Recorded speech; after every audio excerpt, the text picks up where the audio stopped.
নমস্কার সবাইকে বন্ধুরা, আজকে 9 জানুয়ারি 2025 ইংরেজি রাষ্ট্রীয় কন্ত পত্রিকায় উঠে আসা একটি বিশেষ গুরুত্বপূর্ণ হেডলাইনের বিস্তারিত আলোচনা কি দেওয়া হয়েছে সেটা এখন আমরা দেখব। হেডলাইনটির নাম হলো এডিসিতে কালো দিবস। এখানে বলা হচ্ছে ত্রিপুরা স্টুডেন্টস ফেডারেশন বুধবার এডিসিতে কালো দিবস পালন করলো। হাতে কালো পতাকা নিয়ে দলের কর্মী সমর্থকরা এই দিবসটি উদযাপন করলো। ছিলেন সংগঠনের প্রাক্তন সহসভাপতি জগদীশ দেববর্মা।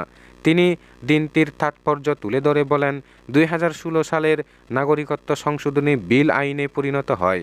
গোটা দেশের সাথে 2019 সালে নেশোর ডাকে টিএসএফ এই আইনের বিরুদ্ধে প্রতিবাদে সামিল হয়েছিল।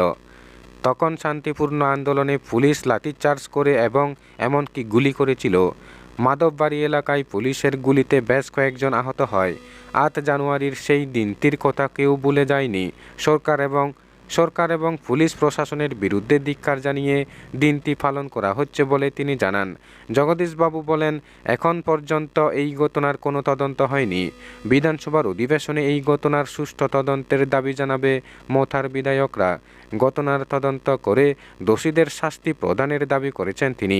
আজ থেকে 5 বছর আগে জিরানিয়ার মাধববাড়িতে প্রতিবাদ আন্দোলন করতে গিয়ে পুলিশের গুলিতে আহত হয়েছিলেন টিএসএফের কর্মীরা। বুধবার কুমুলুঙে কালো পতাকা নিয়ে বিক্ষোভ মিছিল করে তারা। মিছিল থেকে ঘটনার সুষ্ঠু তদন্তের দাবি করা হয়। বন্ধুরা, খবর আপাতত এই পর্যন্ত। বন্ধুরা, ভিডিওটি ভালো লাগলে লাইক শেয়ার সাবস্ক্রাইব করে আমাদের সঙ্গে থাকুন। ধন্যবাদ সবাইকে ভিডিওটি দেখার জন্য।